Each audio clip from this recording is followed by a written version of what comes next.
Hey everybody, Mr. Smith here with 7th Hour U.S. History class. We're going to talk about separation of powers today. Now you already know about this because I think you had it in 5th grade and in 8th grade, but we're going to talk about it on a little more advanced level because there's two kinds of separation: vertical separation, horizontal separation. You can split the power of the government vertically or you can split it horizontally, and the best part is you can split it both ways at the same time. Why do you care? Because you're going to be old enough to vote soon and you want to know this. So let's take a look at it. Separation of powers. We know what this means, but why is it important? Here's why. This is what you get if there is no separation of powers. You get one gigantic government. And what do big governments do? They crush the people.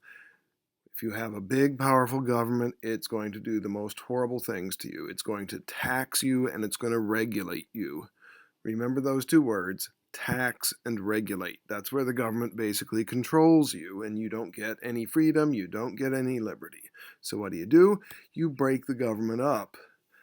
You start by breaking it up into three pieces: legislative, executive, judicial. Legislative makes the laws, executives signs the laws and applies them, enforces them, and the judicial branch investigates to see if the laws are being appropriately used. Okay, here's another diagram, same thing. So what you have is the power has now been broken into three parts, which means each branch of government has only 1/3 of the power instead of having one giant block of power. That makes each branch weaker and gives the people in the country more freedom and more choices. This is the basic idea of separation of powers, but we can do better. This is called, what's on your screen right now, is a vertical separation. We can also do a horizontal separation. Okay, if you look down the middle of this diagram, it says national government, state government, county government, and your local government, which is your city government. So now we have sliced it sideways as well as up and down. Here's a little simpler diagram, gives you the same idea: federal, subnational, which is your state level, and your local level. Take a look at it this way. You've got a tic-tac-toe. You've got 3 by 3. You've taken all the power and you've chopped it up into 9 little bits, which means each part of government has only 1/9 of the power. And that's pretty weak, and that's good, because if the government is weak, then the people are free.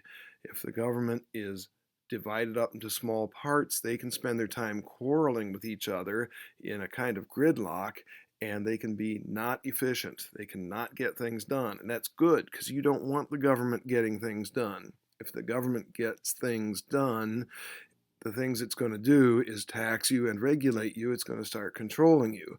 So if you've got the government all kind of locked up in its own inefficiency, it allows you the individual freedom, the individual to have that freedom to be a citizen who can act without being regulated, and you can earn your money and spend your money without being taxed. So keep the government chopped up into little bits. That's separation of powers. So, separating the government into 9 small pieces, it's good for you because you can manage it. If there's one big government, if it's not separated, if it's not divided, it's a giant thing that can crush you and take away your rights and your freedoms, and it'll even do something worse: it'll impose taxes on you. But if you can break the government into 9 small pieces, 3 vertical, 3 horizontal, 3 times 3 is 9, you've got smaller pieces and none of them is as powerful and they can't hassle you as much. So that is why you really like the idea of separation of powers. See you later. Bye-bye.